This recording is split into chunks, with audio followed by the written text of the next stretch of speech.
जय हिंद दोस्तों। स्वागत है आप सभी का अपने channel the ocean of education पर। इससे पहले की वीडियोस में हमने जो है कॉन्स्टिट्यूशन की हिस्ट्री एंड साइलेंट फीचर्स के बारे में बात की थी।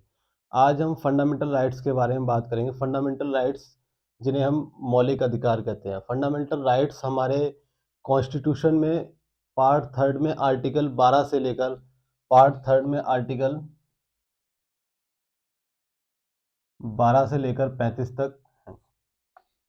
फंडामेंटल राइट्स को जो है 6 कैटेगरी में क्लासिफाई किया गया है। फंडामेंटल राइट्स को कॉन्स्टिट्यूशन में 6 कैटेगरी में क्लासिफाई किया गया है। पहली कैटेगरी में रखा गया है राइट टू इक्वलिटी, समानता का अधिकार। समानता का अधिकार आर्टिकल 14 से लेकर 18 तक।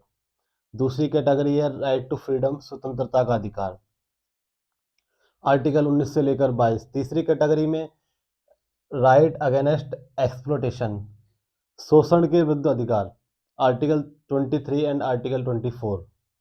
And fourth category right against freedom of religion, धर्म की स्वतंत्रता का अधिकार, आर्टिकल 25 से लेकर article 28। Cultural and educational right, article 29 to article 30। And right to constitutional remedy, article 32। हमारे कॉन्स्टिट्यूशन के इस पार्ट को, इस चैप्टर को, फंडामेंटल राइट जो चैप्टर है हमारे कॉन्स्टिट्यूशन का, मौलिक अधिकार, part third and from article 12 to 35, इसे हमारे कॉन्स्टिट्यूशन में मैग्ना कार्टा भी कहा जाता है। इसे हमारे कॉन्स्टिट्यूशन में इस चैप्टर को मैग्ना कार्टा भी कहा जाता है। मैग्ना कार्टा जो है एक फ्रेंच का वर्ड है, मैग्ना कार्टा, जिसका मीनिंग होता है राइट्स, जिसका मीनिंग होता है अधिकार। मैग्ना कार्टा एक फ्रेंच वर्ड है जिसका मीनिंग होता है अधिकार। तो इसलिए जो है हमारे फंडामेंटल राइट्स को जो है मैग्ना कार्टा भी, इस चैप्टर को मैग्ना कार्टा भी कहा जाता है। फंडामेंटल, आपने कभी सोचा है कि फंडामेंटल राइट्स को मौलिक अधिकार क्यों कहा जाता है? क्यों? बिकॉज कि फंडामेंटल राइट्स वो राइट्स हैं, वो अधिकार हैं जो एक व्यक्ति विशेष के मानवीय विकास के लिए काफ़ी ज़रूरी हैं। फंडामेंटल राइट्स जो हैं एक नेचुरल राइट्स हैं, और वो राइट्स हैं जो एक व्यक्ति विशेष के, मतलब ह्यूमन क्वालिटीज़ को, किसी व्यक्ति के अंदर ह्यूमन क्वालिटीज़ को डेवलप करने के लिए इन राइट्स का होना बहुत ज़रूरी है। अगर ये फंडामेंटल राइट्स नहीं होंगे तो एक तरीके से ह्यूमन लाइफ जो है काफ़ी नरक की तरह लगने लगेगी। जैसे जैसे आप जैसे जेल में जाते हैं तो वहाँ पर आपके 90% फंडामेंटल राइट्स जो है, राइट टू स्पीच है, राइट टू फ्रीडम है, आपके छीन लिए जाते हैं। तो इसलिए आपको जेल में जाने के बाद ऐसा लगता है कि हमारे जीवन जो है नरक के समान हो गया है।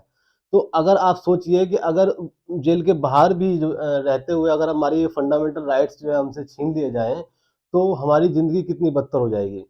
तो इसीलिए जो है फंडामेंटल राइट्स को मौलिक अधिकार इसीलिए कहते हैं, बिकॉज़ जो है एक ये ह्यूमन्स की जो है ह्यूमन्स की मानवीय क्वालिटी को का विकास करने के लिए ये काफ़ी ज़रूरी है।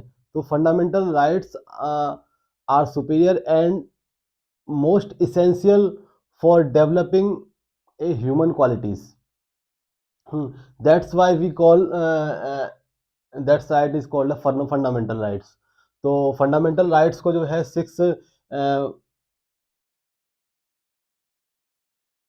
6 भागों में क्लासिफाइड किया गया। फंडामेंटल राइट को 6 तरह भागों में डिवाइड किया गया है, 6 पार्ट्स में। Right to equality, right to freedom, right to against exploitation, right against freedom, educational and cultural right, right against right to constitutional remedies. और फंडामेंटल राइट्स के चैप्टर को जो है मैग्ना कार्टा भी कहा जाता है, बिकॉज मैग्ना कार्टा वर्ड का मीनिंग होता है राइट, अधिकार, और ये फ्रांसीसी वर्ड है, ठीक है।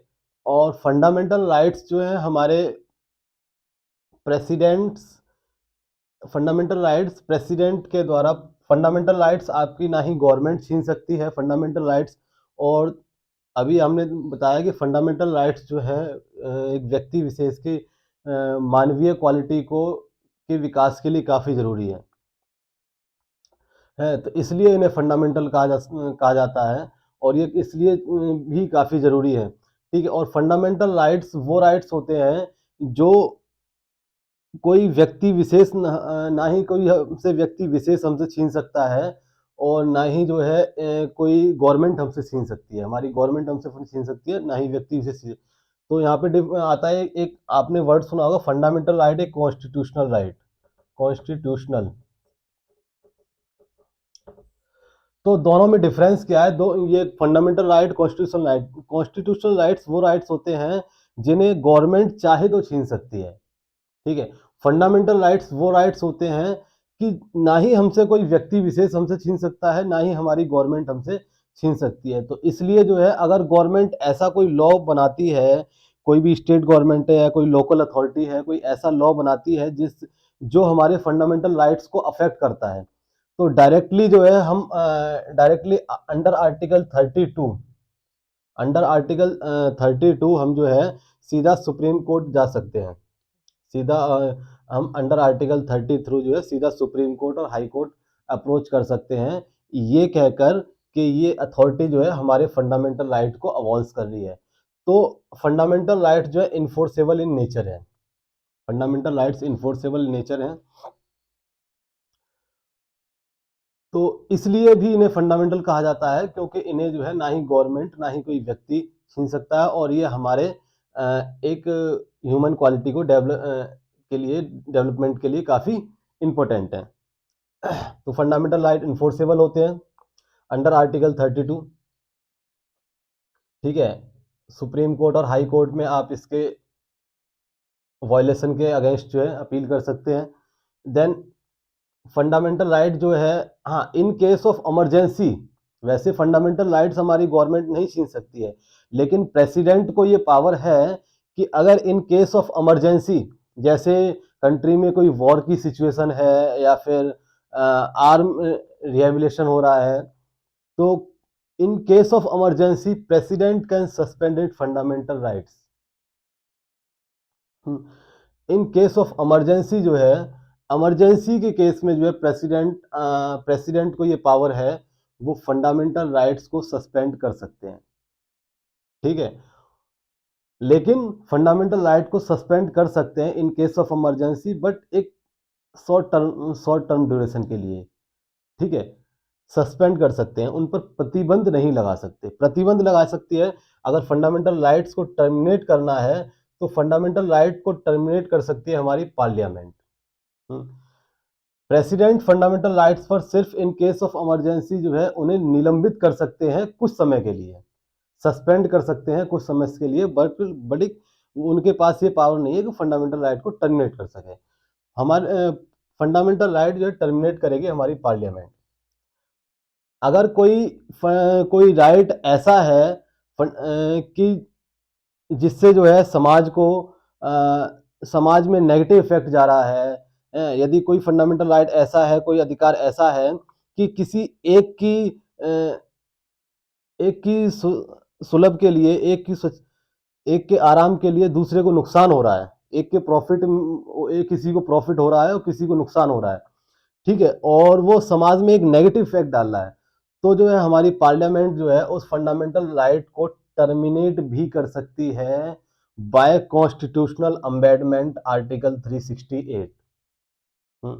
तो वो हमारी फंडामेंटल राइट्स को जो है पार्लियामेंट टर्मिनेट भी कर सकती है बाय कॉन्स्टिट्यूशन आर्टिकल 368। ये एक लंबा प्रोसेस होता है, इसके लिए जो है पार्लियामेंट में दोनों सदन होते हैं, लोकसभा एंड राज्यसभा। तो आर्टिकल 368 कॉन्स्टिट्यूशनल अमेंडमेंट के तहत फंडामेंटल राइट्स को अमेंड करने के लिए पार्लियामेंट को स्पेशल मेजोरिटी की जरूरत होती है। दो प्रकार से बिल पास किए जा सकते हैं पार्लियामेंट में, एक सिंपल मेजोरिटी, एक स्पेशल मेजोरिटी। अगर फंडामेंटल राइट्स को अमेंड करना है तो स्पेशल मेजोरिटी के होनी जरूरी है, और स्पेशल मेजोरिटी के साथ जो है अंडर आर्टिकल 368 पार्लियामेंट लॉ बनाकर जो है उन फंडामेंटल राइट्स को टर्मिनेट भी कर सकती है, जैसा कि अभी आपने देखा होगा 3 तलाक, 3 तलाक का मुद्दा, तो पार्लियामेंट जो है बाय लॉ उसे टर्मिनेट किया। अब हम अकॉर्डिंग टू आर्टिकल 1 बाय 1 के अकॉर्डिंग जो है फंडामेंटल राइट्स को और डीपली डिस्कस करेंगे। तो ये तो थी कुछ बेसिक नॉलेज फंडामेंटल राइट्स के बारे में। अब आर्टिकल फंडामेंटल राइट आर्टिकल 12 से स्टार्ट। आर्टिकल 12 में क्या है? आर्टिकल 12 में जो है वही अभी तक हमने आपको बताया। आर्टिकल 12 में जो है फंडामेंटल राइट को डिफाइन कर रखा है। आर्टिकल 12 में फंडामेंटल राइट को डिफाइन कर रखा है कि फंडामेंटल राइट्स वो राइट्स हैं जिन्हें ना ही कोई व्यक्ति विशेष छीन सकता है और ना ही हमारी गवर्नमेंट हमसे छीन सकती है। और फंडामेंटल राइट्स जो है एक ह्यूमन क्वालिटी को के मानवीय विकास के लिए काफ़ी ज़रूरी है। ये आर्टिकल 12 में जो है उसकी डेफिनेशन दे रखी है। ठीक है। और ये कह रखा है कि अगर कोई भी स्टेट या लोकल अथॉरिटी या कोई भी स्टेट गवर्नमेंट जो है फंडामेंटल राइट्स के अगेंस्ट कोई लॉ बनाती है तो उसे लेकर आप सीधा high court and supreme court move कर सकते हैं। तो आर्टिकल 12 जो है define fundamental rights, define our fundamental rights.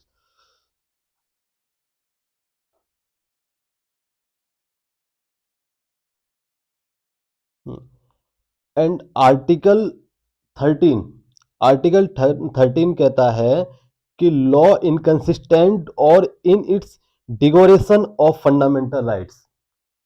Article 13 ये कहता है लॉ इनकंसिस्टेंट और derogation of fundamental rights means के आर्टिकल 13 ये कहता है आपका फंडामेंटल अधिकार, आपका फंडामेंटल राइट्स तब तक वो फंडामेंटल है जब तक उससे किसी दूसरे को नुकसान नहीं हो रहा है, जब तक वो समाज के लिए गलत नहीं है, समाज में नेगेटिव इफेक्ट नहीं डाल रहा है।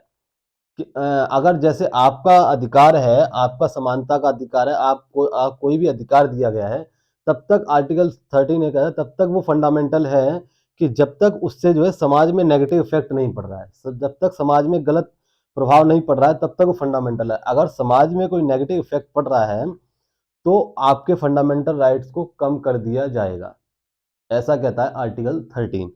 तो आर्टिकल 13 में ये कहा गया है हमारा कॉन्स्टिट्यूशन जो है कि हमारे कॉन्स्टिट्यूशन बनने से पहले और कॉन्स्टिट्यूशन बनने के बाद आप देखेंगे कॉन्स्टिट्यूशन बनने से पहले जो है Indian penal code IPC IPC जो है आईपीसी अभी भी हम 1860 की यूज कर रहे हैं।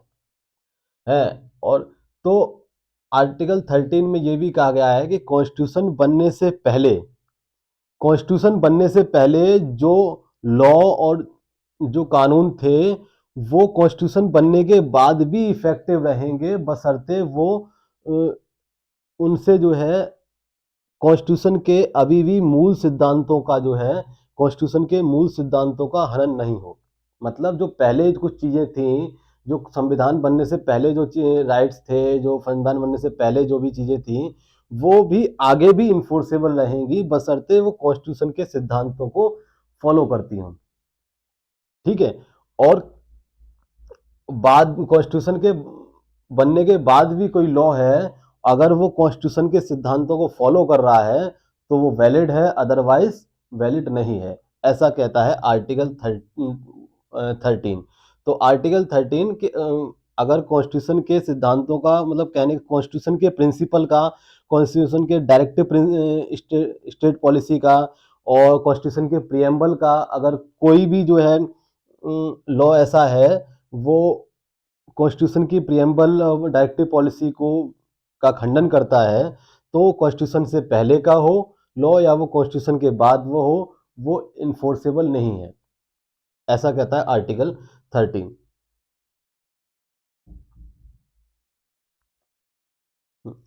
उसके बाद आर्टिकल 14, आर्टिकल 14, आर्टिकल 14 इक्वलिटी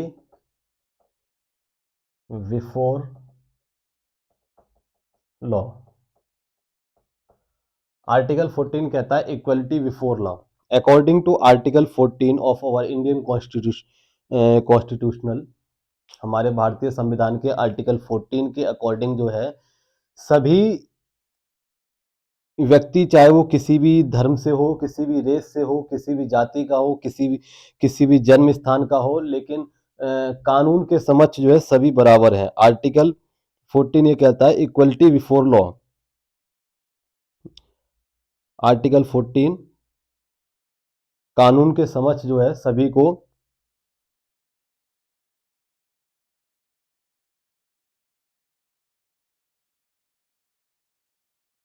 तो आर्टिकल 14 जो है कानून के समक्ष सभी को जो है समान दर्शाता है। इसके बाद हम आर्टिकल 15 की बात करेंगे। Article 14 then of article 15। Article 15 में जो है आर्टिकल 15 कहता है prohibition of discrimination on ground of religion, race, caste and birth place और सेक्स। आर्टिकल 15 ये कहता है कि abolition of prohibition on ground of race, sex religion and birth place के आर्टिकल 16 में ये कहा गया है कि इंश्योर करता है कि किसी के साथ जो है जाति के आधार पर, धर्म के आधार पर और उसके लिंग के आधार पर, जन्म स्थान के आधार पर किसी भी तरीके का कोई भेदभाव नहीं होगा, ऐसा कहता है article 15।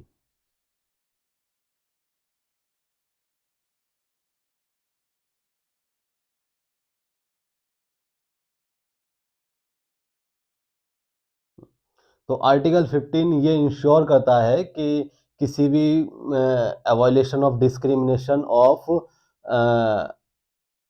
Discrimination on ground of race, caste, sex and birth place.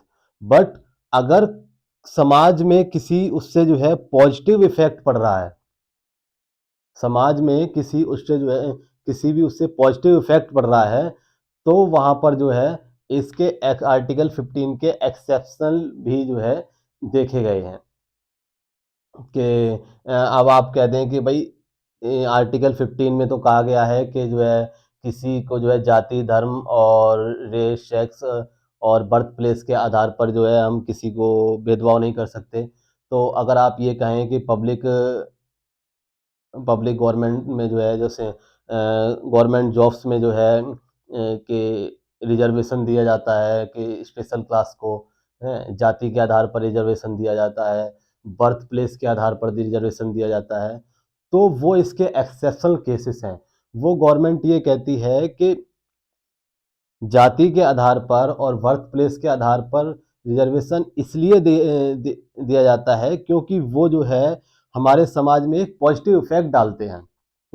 Government कहती है कि जाति के आधार पर अभी भी कुछ जातियां हैं जो काफ़ी पिछड़ी हुई हैं, तो काफ़ी पिछड़ी तो एक बैलेंस बनाने के लिए है, सोसाइटी में बैलेंस बनाने के लिए इस चीज़ से जो है अगर सोसाइटी में कोई पॉजिटिव इफेक्ट डाला जा रहा है तो उन्हें जो है कुछ स्पेशल प्रोविज़न दिए गए हैं, special provision for minorities, special provision on ground of birth place. जैसे आपने देखा होगा कि जो नॉर्थ के स्टेट हैं, इंडिया के नॉर्थ के स्टेट हैं, जैसे कश्मीर हो गया, हिमाचल हो गया या उत्तराखंड स्टेट हो गया, इन यहाँ से जो कैंडिडेट्स आते हैं उनको हाइट रिलैक्सेशन दिया जाता है कि अगर उनकी 2-4-5 सेंटीमीटर हाइट कम है तो भी वो सेना में, पुलिस में या डिफेंस में जो है सर्विस दे सकते हैं। तो तब आप नहीं कह सकते कि आर्टिकल 15 का हवाला देके उस केस में आप आर्टिकल 15 का हवाला देके उसे इन्फोर्सेबल नहीं करा सकते high court and supreme court से, बिकॉज ये जो है ये एक्सेप्शनल है, रिजर्वेशन वगैरह ये एक्सेप्शनल है, स्पेशल फीचर्स हैं और ये एक से एक्सेप्शन है आर्टिकल 15 के। अदरवाइज आर्टिकल 15 ये इंश्योर करता है there is no discrimination on ground of sex, religion, caste and birth place. ये था article 15।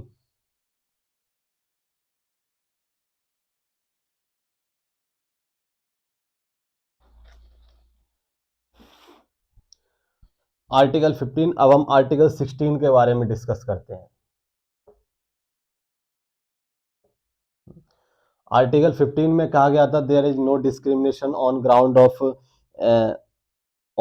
Of race, religion, sex और बर्थ प्लेस। आर्टिकल 16 में कहा गया है equal opportunity in matter of public employment, कि इक्वल अपॉर्चुनिटी सभी को जो है पब्लिक सर्विस में जो है, पब्लिक गवर्नमेंट जॉब्स में जो है एंड पब्लिक एम्प्लॉयमेंट में जो है सभी को समान अधिकार है। सभी जो है समान रूप से वहां पर अप्लाई कर सकते हैं, लेकिन इसके भी एक्सेप्शनल है यहाँ पर कि अभी जो मैं बात कर रहा था आपसे रिजर्वेशन के बारे में, तो इसके भी वो एक्सेप्शन है, बिकॉज यहाँ पर गवर्नमेंट कहती है कि एक सोसाइटी में बैलेंस बनाने के लिए जो माइनॉरिटीज वगैरह हैं, माइनॉरिटीज कास्ट हैं, तो उनको जो है यहाँ पर उसमें छूट दी जाती है, बट ऐसा नहीं है कि आपको वो रोक रहे हैं। वो उनको आपके बराबर लाने के लिए, माइनॉरिटी कास्ट्स को आपके बराबर लाने के लिए कुछ छूट दे सकते हैं, कि जैसे आपका सिलेक्शन जो है 120 मार्क्स पे हो रहा है, तो उनका हो सकता है कि 110 पे हो जाए। लेकिन गवर्नमेंट आपको रोक नहीं रही है।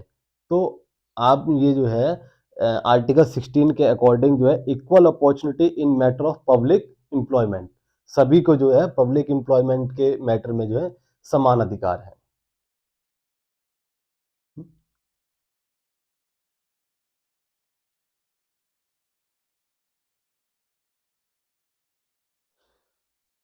अब उसके बाद आर्टिकल 15 के बाद, आर्टिकल 16 के बाद आर्टिकल 70, आर्टिकल 70, आर्टिकल 15 के बाद आर्टिकल 70 अवॉइलेशन ऑफ अनटचेबिलिटी। आर्टिकल 70 जो है अवॉइलेशन ऑफ अनटचेबिलिटी, अनटचेबिलिटी मतलब छुआछूत। आर्टिकल 17 जो है छुआछूत का विरोध करता है। आइलेट अगर आर्टिकल 70 जो है छुआछूत का विरोध करता है, कि समाज में देखा गया है कि वो छुआछूत की पहले का इस अब तो धीरे धीरे इम्प्रूव हो रही हैं चीज़ें, बट अभी भी आज भी जो है गांव में देख लीजिए, विलेजेस में देख लीजिए, कि जो निचले तबके के लोग होते हैं उनके साथ वो बर्ताव नहीं किया जाता, उन्हें जो है नीचे बिठाया जाता है, तमाम तरीके के उनके साथ अलग प्रकार के बिहेवियर किया जाता है, ऐसा उन्हें दिखाया जाता है, ऐसा शो ऑफ करवाया जाता है कि आप जो है नीची जाति के हैं या निचले क्वालिटी के हैं, तो इसलिए आप जो है आपके लिए यही ठीक है। तो आर्टिकल 17 कहता है कि अगर अकॉर्डिंग टू लॉ, अगर कंप्लेन आ गई और आपके पास सबूत है, तो आर्टिकल 17 जो है के अंडर आप उसे इन्फोर्स करवा सकते हो। अगर लीगली अगर आप ऐसा कोई कर रहा है, तो आर्टिकल 17 जो है अवॉयलेशन ऑफ अनटचेबिलिटी, छुआछूत के खिलाफ है, अवॉयलेशन है आर्टिकल 17 अवॉयलेशन ऑफ अनटचेबिलिटी।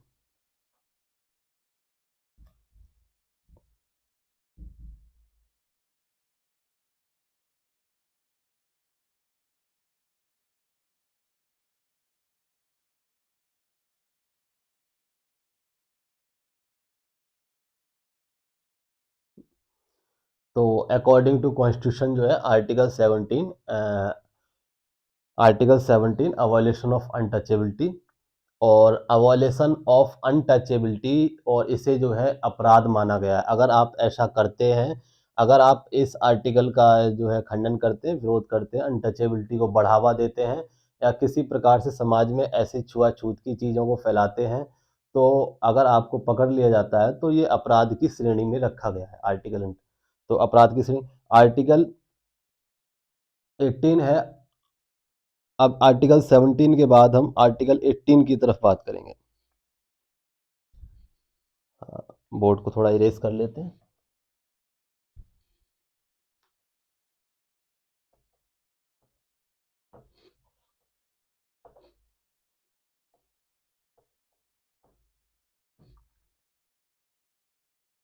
आर्टिकल 17 के बाद आर्टिकल 18।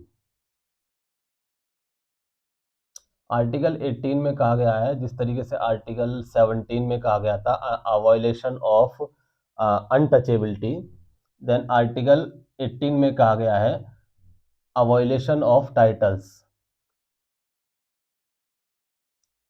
आर्टिकल 18 में कहा गया है अवॉयलेशन ऑफ टाइटल्स, आप जो है किसी प्रकार का विशेष टाइटल आप अपने ऊपर अपने नाम के सरनेम के आगे या ऐसी कोई आप उपाधि नहीं रख सकते हैं जो विशेष प्रकार की हो। जैसे आज़ादी से पहले काफ़ी टाइटल हुआ करते थे, जैसे महाराजा,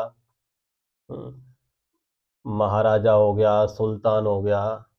इसमें मैं काफ़ी एग्जांपल दे देता हूँ इस चीज़ के। सुल्तान हो गया, नाइटहुड हो गया।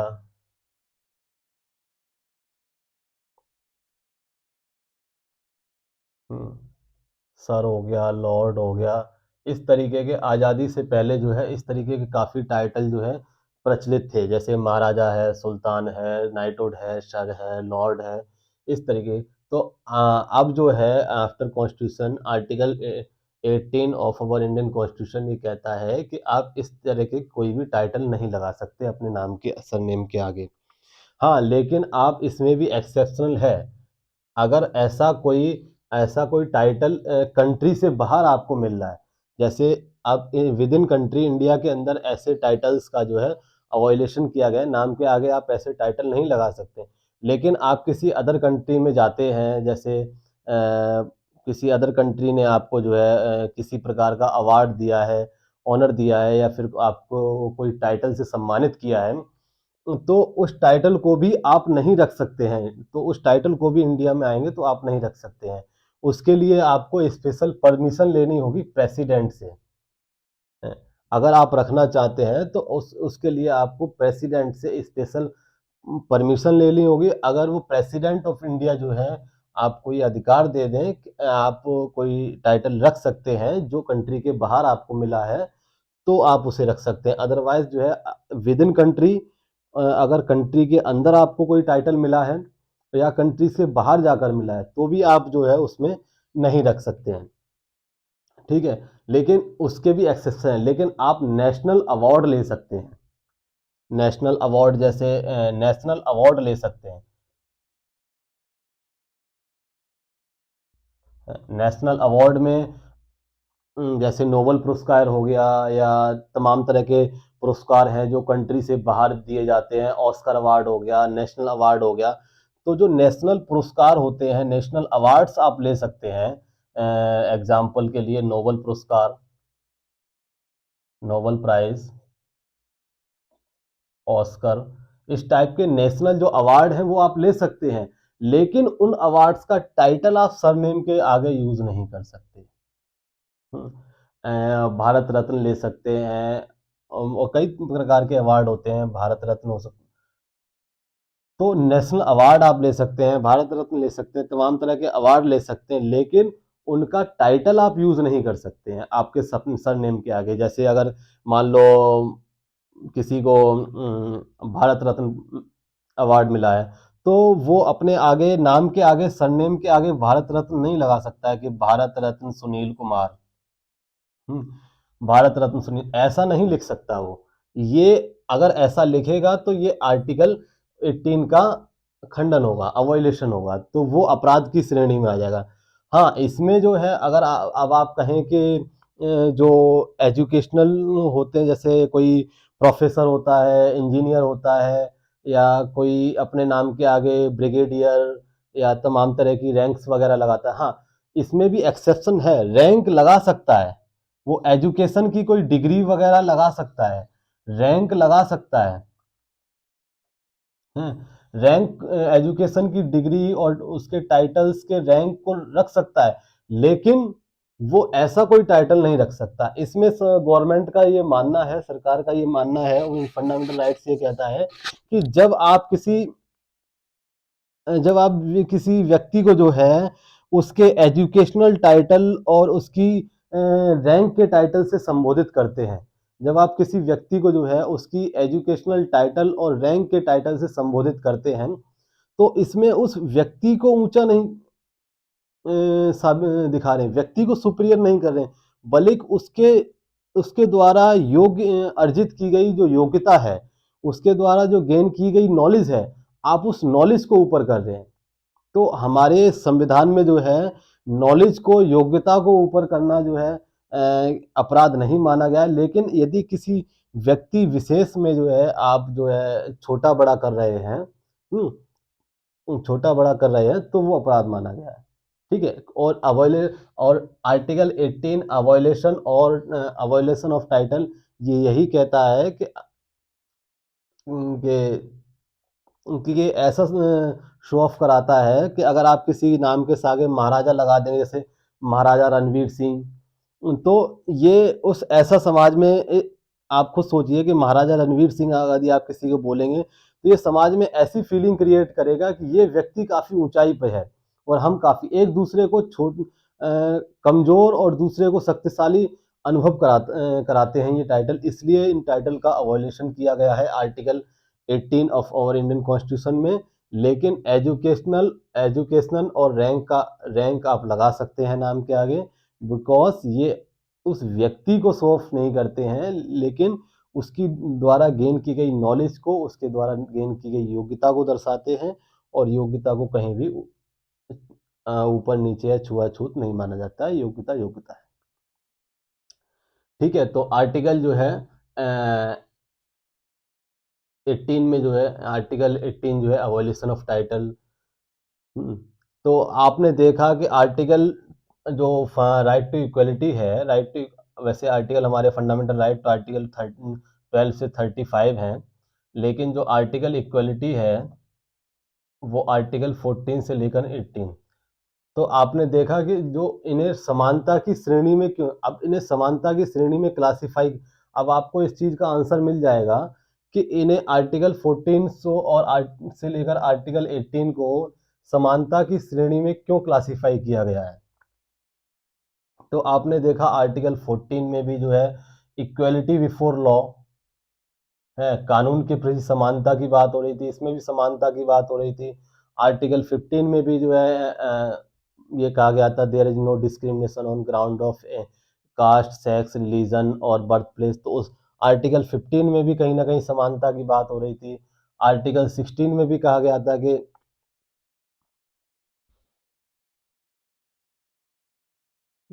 तो आर्टिकल 15 में भी कहा गया, कहीं ना कहीं समानता की बात हो रही थी। आर्टिकल 16 में भी पब्लिक एम्प्लॉयमेंट में जो है सभी को समान अवसर देने की बात कही गई थी।